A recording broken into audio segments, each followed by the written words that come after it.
The session started like every other one. 12 species seated around a table the size of a small stadium. Holographic banners floating above each delegation. The low hum of translation fields running in the background, turning 40 different languages into something everyone could almost understand. Counselor Veth of the Yadari sat in his usual place, third from the left, already bored. First speaker Olaun of the Treth Combine had his eyes on his datapad.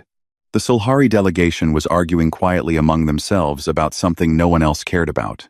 Ambassador Sarah Voss of Earth sat at the human table, hands folded, watching the room. She had been doing this for 11 years. She knew the rhythms of this chamber the way a musician knows a song they have played too many times. She knew when the Yadari were going to object before they opened their mouths. She knew which resolutions would pass and which would die in committee. She knew the exact moment in every session when Olaun stopped pretending to listen and started drafting his response before anyone had finished speaking. She knew this room completely. That was part of why she was leaving it. The session moved through its agenda. A border adjustment proposal from the Sulhari passed, with amendments. A trade quota review for the Outer Belt systems, tabled for the third consecutive cycle. A resolution condemning the Dravari for a resource extraction dispute that everyone agreed was wrong and no one was going to do anything about passed unanimously, which meant it meant nothing. Sarah voted on each item. She raised her hand when required. She submitted 2 small amendments to the trade review, both of which were accepted without debate, because they were reasonable, and no one was paying close enough attention to notice. They also quietly extended human logistics access in the Veth corridor for another 14 months. That was the last piece. The last thing she needed in place. She had been setting pieces in place for a long time. When the agenda reached its final item, routine adjournment, vote to confirm the next session's date, Sarah reached into the document case beside her chair. She removed a single folder. Thin. Gray. Nothing written on the outside. She stood, walked to the center of the table, where the shared document terminal sat, and placed the folder down. She did not speak. She walked back to her seat, picked up her bag, and headed for the door. Behind her, the room kept going for exactly 4 seconds. That was how long it took for Counselor Veth's aide to pick up the folder and open it. 4 seconds of normal. Then the aide read the first line, and the normal ended. Ambassador Voss. She did not stop. Ambassador. She pushed through the chamber door. The folder contained 17 pages. Most of it was legal language withdrawal protocols, notification timelines, transfer of outstanding obligations. The kind of document that a team of lawyers produces when they have been given a very long time and very clear instructions. The language was precise. It was also, underneath all the formal phrasing, very simple. Humanity was leaving the Galactic Council, effective in 30 days. There were no demands inside the folder, no list of grievances, no conditions for return, no invitation to negotiate, no suggestion that the right offer might change anything. Just the notification, the date, and the signatures. Sarah Voss. Udo Marsh, Secretary General of the Human Diplomatic Corps. President Adaiz Nwosu of the Terran Assembly. 3 signatures. 30 days. That was it. In the chamber behind her, the session did not adjourn. It collapsed. Veth was on his feet. The Sulhari delegation had stopped arguing with each other and started arguing with everyone else. Translation fields were bleeding over each other, turning the room into a wall of overlapping sound. Olaun sat still in his chair and read the document a second time. Then a third. He was looking for the part that explained what had happened. There was no such part. Sarah walked down the corridor outside the chamber. The corridor was long and wide, built for species larger than humans, the ceiling high enough to make her feel small. She had walked it thousands of times. She noticed, for perhaps the first time, that she did not like it. Too large, too deliberate. Everything in this building had been built to make visitors feel the weight of the institution they were entering. She had stopped feeling it years ago. Her aide, a young man named Preet, fell into step beside her. He did not ask any questions. He had known for 3 months. He handed her a coffee instead, something he had picked up from the small vendor cart near the entrance. The only human-run thing in the entire building. A cart that Preet had set up himself 2 years ago, quietly, because he was tired of the council's version of coffee, which tasted like hot gray water. Sarah took it, drank, kept walking. Behind them, through the thick chamber walls, they could hear voices rising. "They'll send someone tonight," Preet said. "Tomorrow morning," Sarah said. "They'll argue tonight. Someone will want to send a delegation immediately, and someone else will say that shows weakness, and they'll go around the table twice before they agree on anything. Tomorrow morning, before 9. Preet considered this. Veth or Olaun? Veth. She finished the coffee. Olaun will want to read the document again first. They reached the building's main exit. Outside, the sky above the council station was the color it always was, a processed pale blue, pumped through atmospheric regulators that kept everything stable and temperate and exactly the same as it had been for the last 200 years. Nothing too hot, nothing too cold, nothing too surprising. Humanity's shuttle was waiting on the platform. Sarah stopped for a moment at the top of the steps. Not for drama. Just because her back hurt from the chair it always hurt. The council chairs were built for Yadari's spinal structure, and no one had ever fixed that, and she wanted a second before the shuttle ride. Preet stood beside her. 11 years, he said. Not a question, just noting it. 11 years, she said. She went down the steps. The shuttle door opened. She got in, sat down, and looked out the window as the platform slid away behind them. The council building grew smaller, then smaller. Then it was just a shape against the manufactured sky. She pulled out her data pad, opened a message from Hana Yun, time-stamped 2 hours ago. Final corridor checks complete. Everything holds. You're clear. Sarah closed the message. In the chamber she had just left, Counselor Veth read the last line of the Notice of Diplomatic Withdrawal for the 4th time. The last line was a date. Just a date. Nothing after it. He kept reading it as if more words would appear. They did not. The emergency session started at midnight and went until dawn. Nobody slept. Nobody left. 12 delegations sat around the great table under the pale chamber lights and tried to understand what had just happened. And by the time the artificial sky outside began cycling toward its morning setting, they had produced exactly 3 things. A list of possible reasons, an apology resolution, and a deepening fear that none of it was going to matter. The list of possible reasons was long. The border disputes humanity had been raising concerns about Yadari expansion in the outer territories for 6 years, and the Council had deferred a formal review each time. The trade quota system human commercial vessels had been operating under a Tier 2 access classification since the last restructuring, which meant longer transit windows and higher docking fees, and a sustained disadvantage that compounded across hundreds of ports. The colony vote 3 years ago, the Council had blocked a human request to establish a protected settlement zone in the Kareth Band, a vote that passed by a narrow margin and that the human delegation had, at the time, accepted quietly. Too quietly, as it turned out. Veth argued that the border disputes were the core of it. He was convincing. He had spent 6 years being the reason the border review kept getting deferred, and he knew the details better than anyone. The Sulhari supported him because they supported Veth on almost everything, and because the border disputes were simpler to talk about than the other things. Olaun said nothing for the first 4 hours. He sat in his chair, his data pad flat on the table in front of him, and he read. Not the debate around him.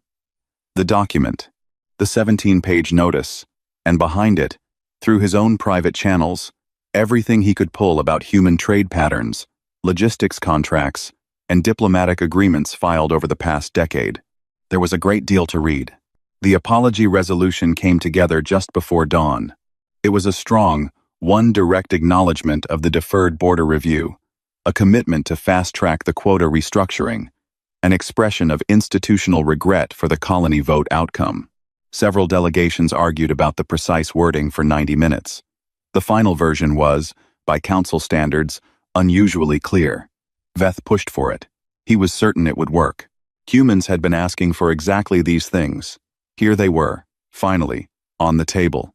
The resolution passed unanimously. The transmission went out to the Human Diplomatic Office at 6 a.m. station time. At 6:14, the Human Diplomatic Office sent an acknowledgement. One line. Humanity appreciates the Council's communication.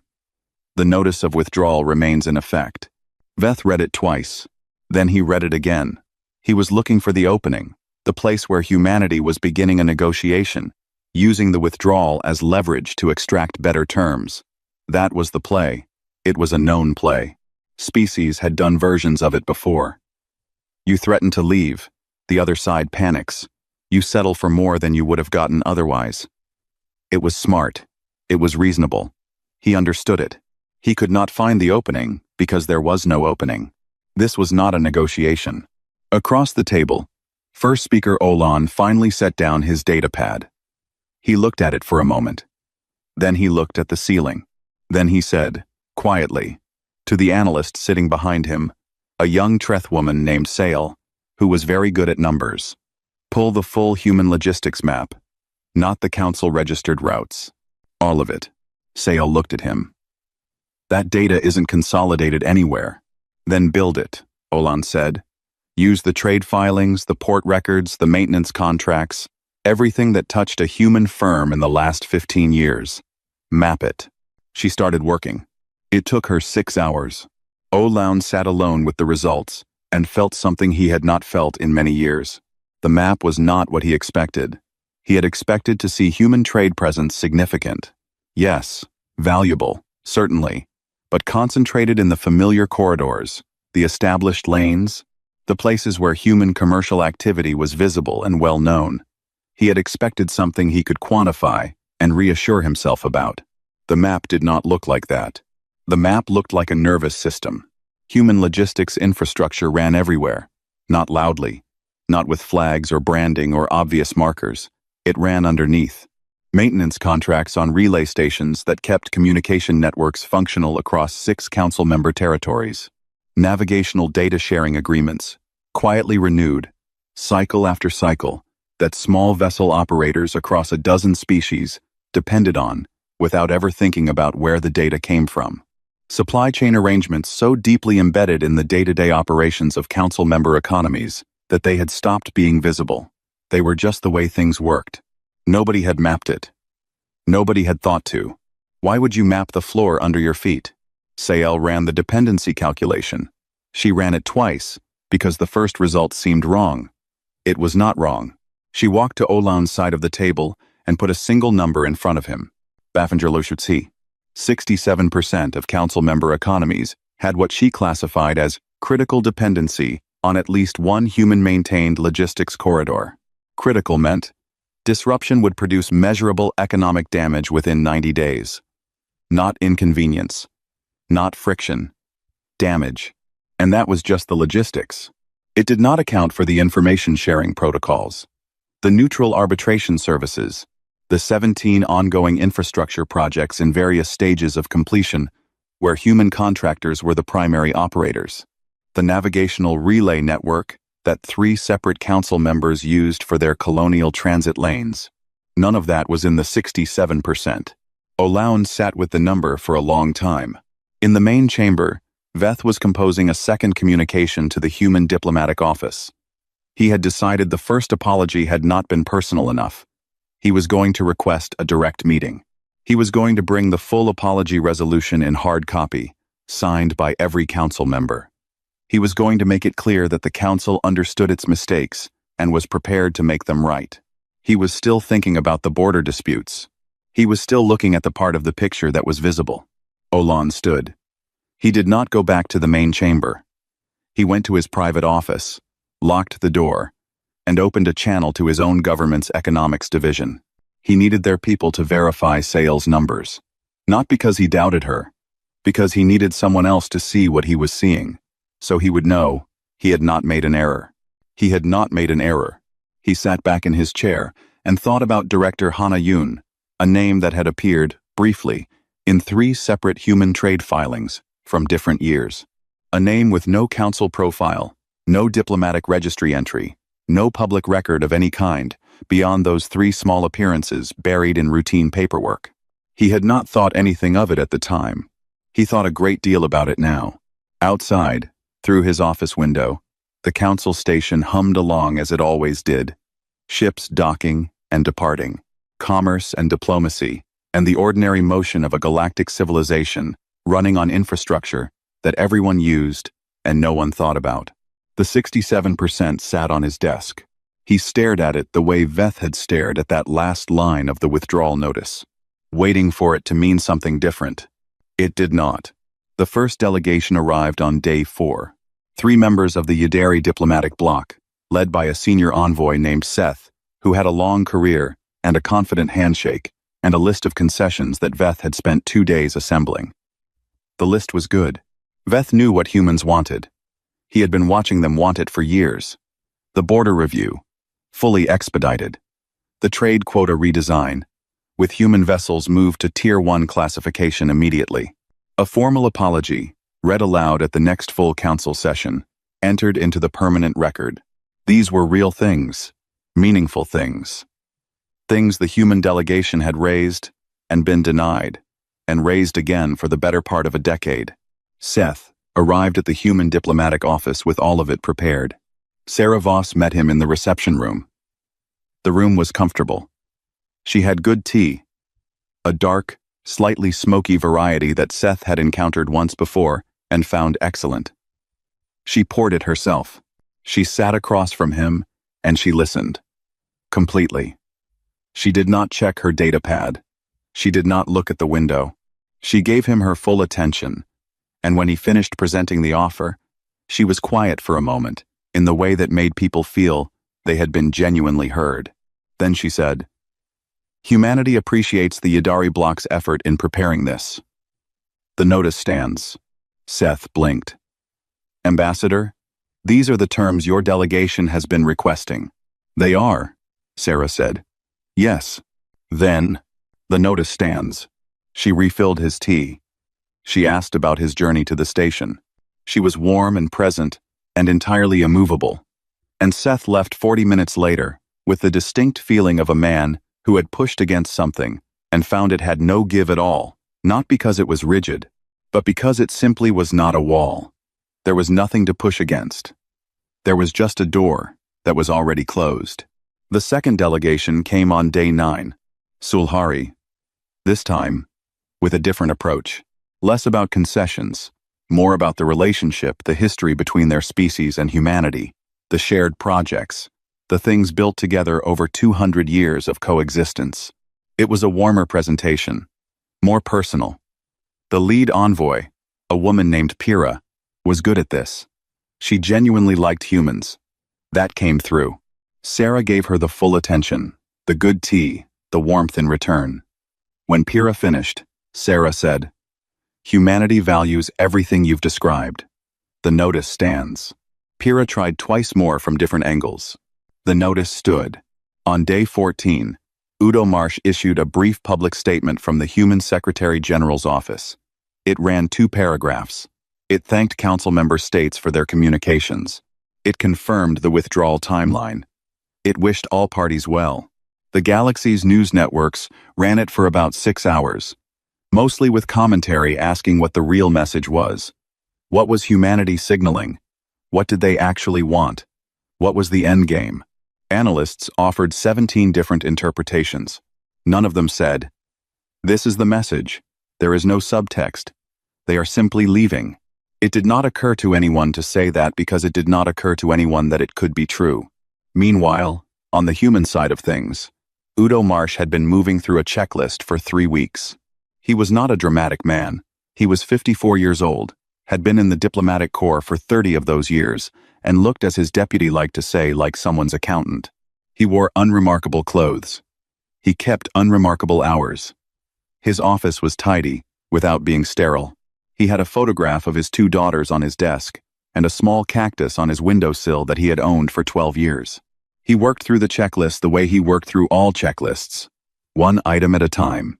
Embassy staff had been reassigned over the past month quietly, through routine transfer paperwork that generated no flags. Logistics routing updates had been filed under standard maintenance review classifications. Infrastructure transitions were being processed in batches, each one unremarkable on its own. The whole thing looked like ordinary housekeeping. That was the point. Hana Yun called him on day 16. She was somewhere that was not on any network map, Udo had learned not to ask exactly where. She looked tired in the way that people look when they have been working for a very long time and are almost finished. "Everything holds," she said. "How close?" he asked. "Close. The Kareth corridor transitions complete on day 26. After that, we're done." Udo nodded. He looked at his checklist. He made a small mark. "The third delegation comes day 18, he said. Hana almost smiled. "Let me guess. They're bringing the seat." He said nothing, which was its own answer. She closed the channel. The third delegation arrived on day 18. It was the largest one yet. 5 members, representing the Core Alliance, the most powerful voting bloc in the Council, the group that had controlled the institution's direction for longer than some species had been members. They arrived formally. They requested a formal meeting room, not the reception area. They brought documentation. Sarah Voss met them in the formal room. They presented their offer with care. The Core Alliance had debated it for 2 days. Some members had argued it gave away too much. Others had argued there was no choice. The final version represented the most significant concession the Council had offered any species in 40 years. A permanent human seat on the Galactic Council. Full standing. Veto rights on all primary resolutions, equal to the Core Alliance members themselves. Everything humanity had been formally requesting since the first year of their Council membership. Everything that had been denied, deferred, voted down, and politely set aside for 4 decades. Sarah received the documentation. She read it fully, carefully, without rushing. The delegation waited. They had prepared for negotiation. They were ready to discuss implementation timelines, transition procedures, the formal ceremony of it. Sarah set the document down on the table. She looked at it for a moment. Not with contempt, not with triumph. Just a long, quiet look. The way you look at something that has arrived too late to be what it was supposed to be. "That offer was worth making in 2031, she said. "It's 2071 now." She pushed the document back across the table, gently, with both hands. Humanity appreciates the Council's offer. The notice stands. The lead envoy, a man named Vorath, who had been in diplomacy longer than Sarah had been alive, looked at the document sitting in front of him. He had believed, until this moment, that this offer was the key, that there was a lock it fit, that all of this had been leverage, pressure applied until the right door opened.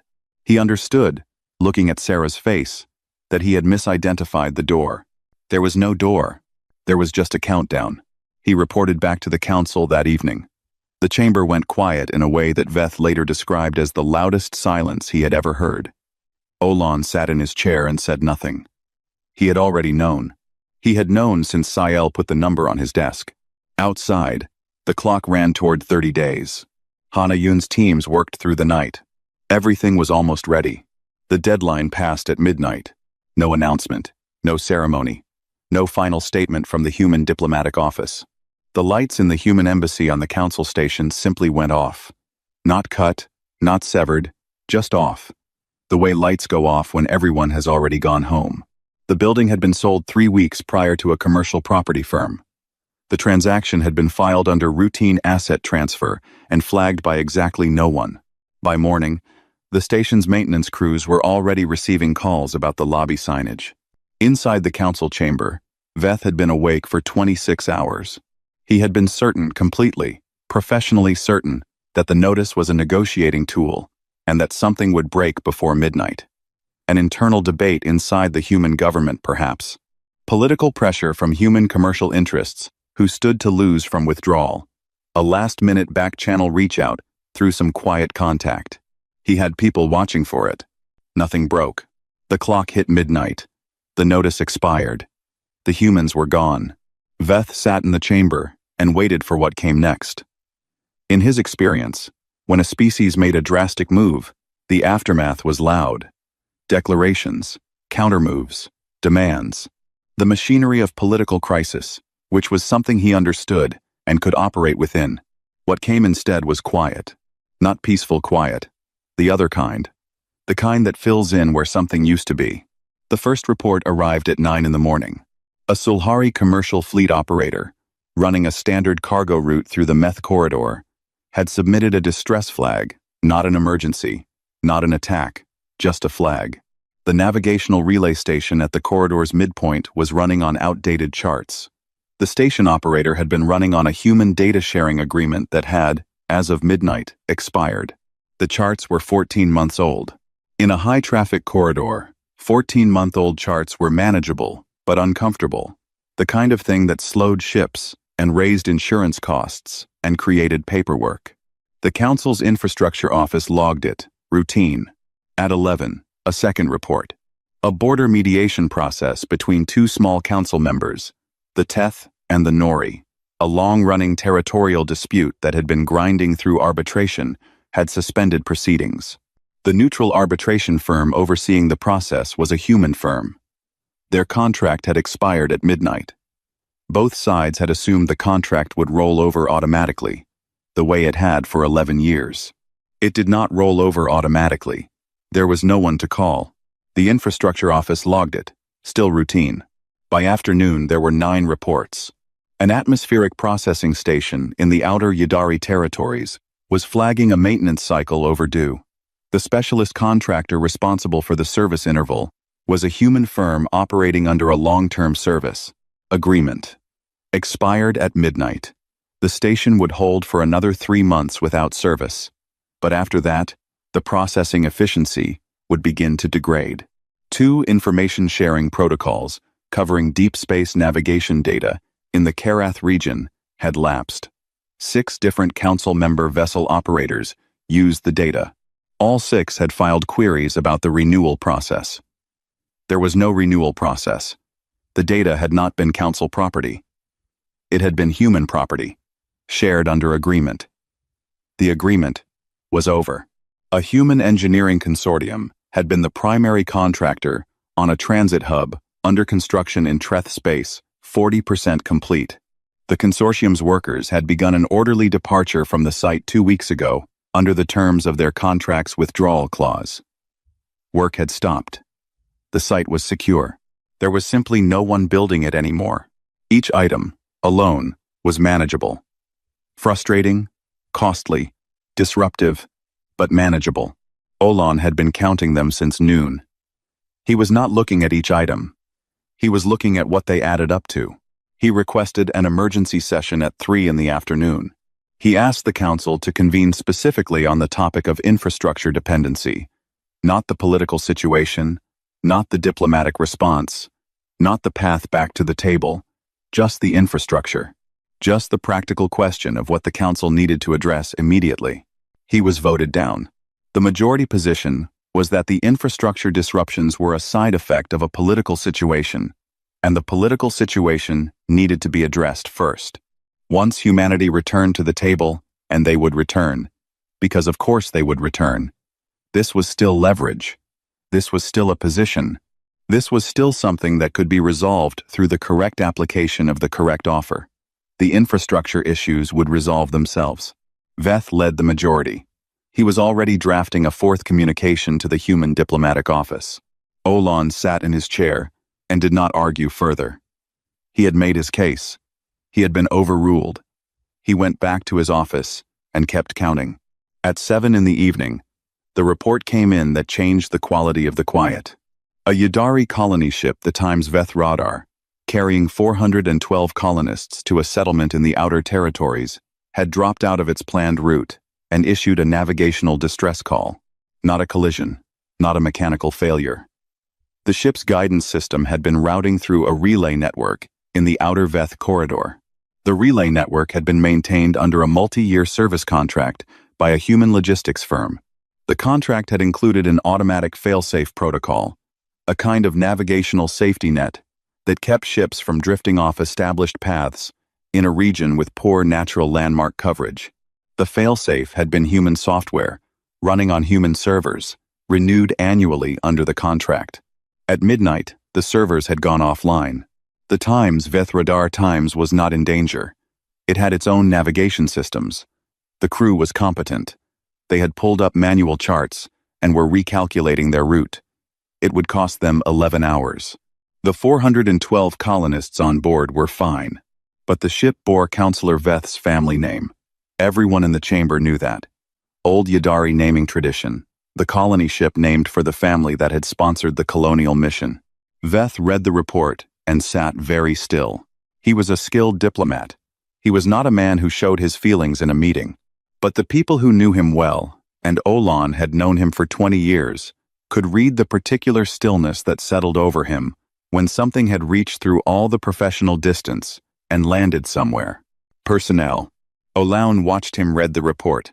He watched the stillness. He thought about Hana Yun. He thought about the name he had found in 3 separate trade filings.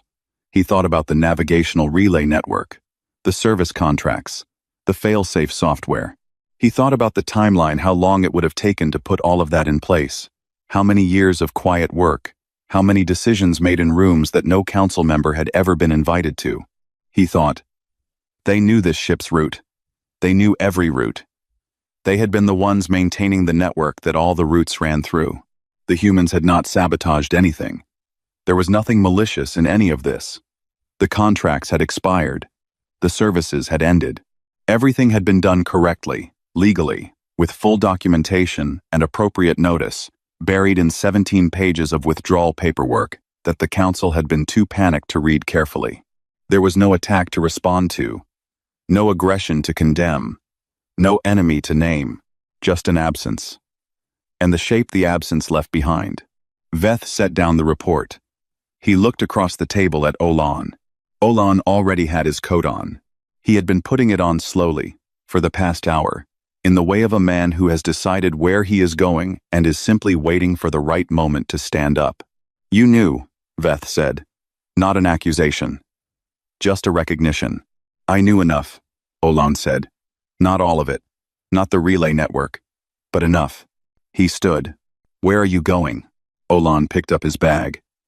To ask someone the rest. He left the chamber. The door closed behind him. The colony ship was recalculating its route 11 hours behind schedule. The 412 colonists patient and unbothered while the crew did the work. In the chamber, Veth sat alone at the great table. The galactic civilization hummed around him. Ships and trade and communication, and all the ordinary motion of 1,000 species living their lives.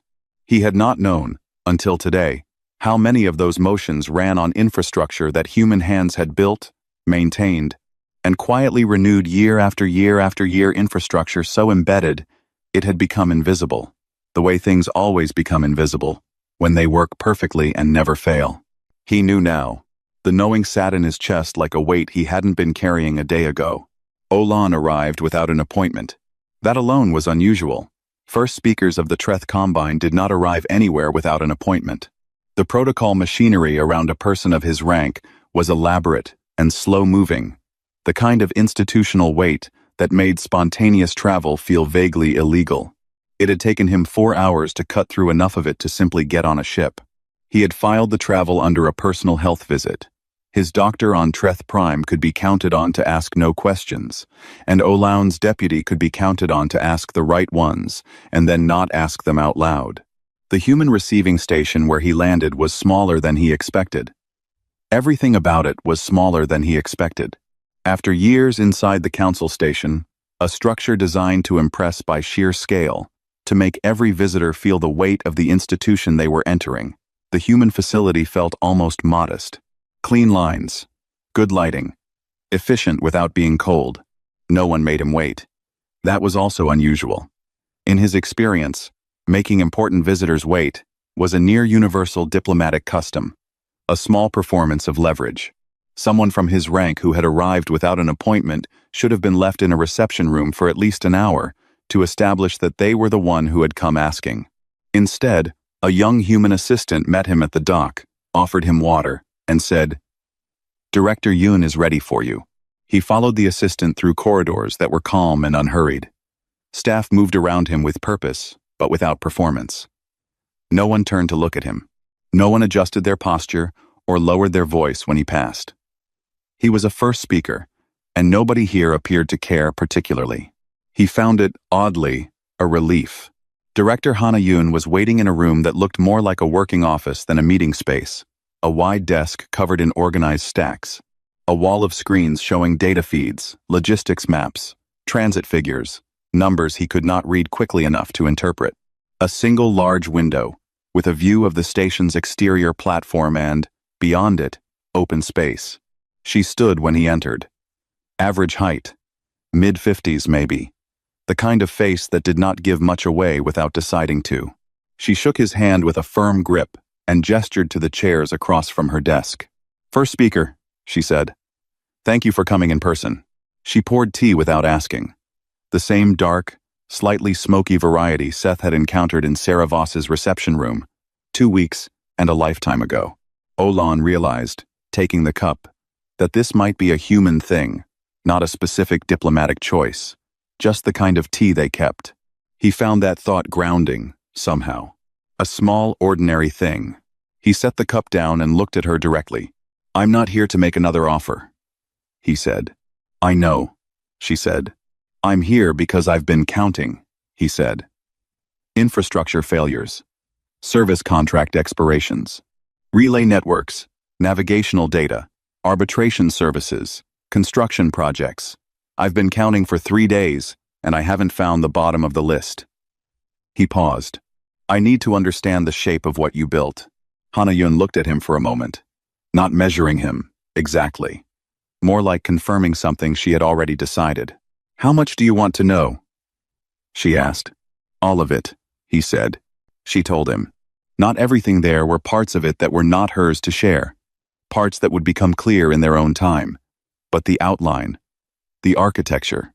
It had started 40 years ago, she told him. Not as a plan for withdrawal. As something simpler. A recognition, by a small group of human economists and logistics engineers, that humanity's position in the galaxy was structurally weak. Not militarily, humanity had no particular interest in military strength, economically, politically. Humans sat at the council table, but did not control any of the table's foundational mechanics. The council could inconvenience humanity indefinitely. Deny the seat, defer the reviews, adjust the quotas. Nothing dramatic. Just friction, year after year, enough to keep humanity useful, but secondary. The group had asked a different question than the one the diplomats were asking. The diplomats were asking, how do we get a better seat at the table? The group asked, what would it mean to not need the table? The answer took 30 years to build. Service contracts, filed quietly through independent firms. Infrastructure projects, offered at competitive rates to council members who needed them, and asked no questions about who was providing them.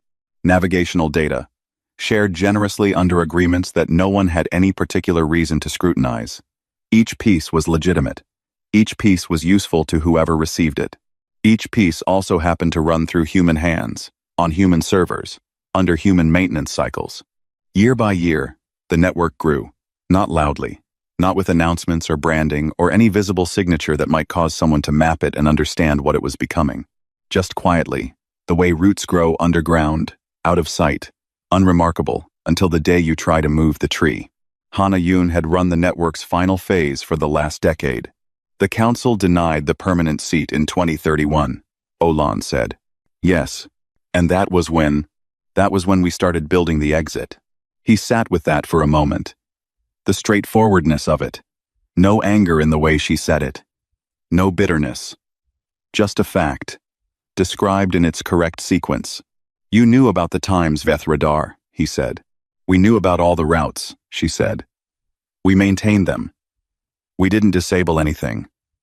We simply stopped renewing. The colony ship was 11 hours delayed, she said. No one was harmed. The crew was trained for exactly that kind of navigation correction. She looked at him steadily. We do not harm people. That was never part of this. He believed her. He found that he had believed her since she started speaking, which was its own kind of important information about her. So what comes next, he said. Not quite a question. Hana set down her cup and folded her hands on the desk. What came next, she explained, was not a return to the old arrangement. The old arrangement was over. What came next was a different structure, direct bilateral partnerships, species by species, on terms that humanity had spent years preparing. Logistics agreements, infrastructure access, data sharing, arbitration services, Everything the council had bundled together into one institutional package, disaggregated, and offered individually, directly, without intermediaries. Species that wanted to work with humanity could do so. The terms were ready. The infrastructure already existed to support them. It was the same infrastructure that had always existed, simply operating under a different flag now. The council could participate. Member species could engage with humanity directly. The institution itself was welcome to find a new role in whatever arrangement emerged. Or not. You're not asking us to dissolve the council, Olaun said. No, she said. That's not our concern. The council can be whatever its members need it to be. But it can't be the hub, he said. Not anymore. It was never the hub, Hannah said. It thought it was. That's different. Olaun looked at the wall of screens behind her. The logistics maps. The transit lines running in every direction through space. He had spent his entire career thinking he understood. He had one more question. He had been carrying it since the chamber. Since Sael's number. Since the coat. Since the ship to human space. He had been saving it. The way you save a question when you are not sure you want the answer, but know you are going to ask it anyway. How long? He said. How long have you been building this? Hannah Yun picked up her tea. She looked at it for a moment. Then she looked at him. Since the first time you denied the seat, she said. The room was quiet. Outside the window, ships moved across the dark in orderly lines along corridors that had been planned and built and maintained by hands that no one had thought to notice until they were gone. Olaun stood, eventually. He thanked her for the tea.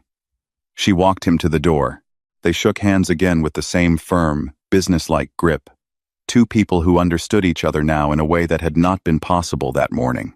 He walked back through the calm corridors, past the staff who did not look up, to the dock where his ship was waiting. He did not contact the council immediately.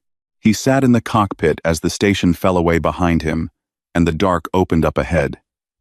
He sat there for a long time, thinking about 40 years. Thinking about a small group of people who had asked the right question at the right moment, and then spent 4 decades quietly answering it, while everyone else argued about the seating arrangements. Thinking about how the most powerful thing in the galaxy had turned out to be patience. The stars looked the same as they always had. They always would. What was different was that he finally understood whose hands had built the lanes between them. He opened a channel to his deputy. Prepare a full briefing for the council, he said. Everything I've learned. All of it. A pause. How bad is it? He looked out at the stars. It's not bad, he said. It's just true. There's a difference. He closed the channel. The ship moved on through corridors that had always been there, maintained by hands that had always been there, running on patience that had been accumulating since before most of the council's current members had taken their seats. 40 years. He thought about that the whole way home.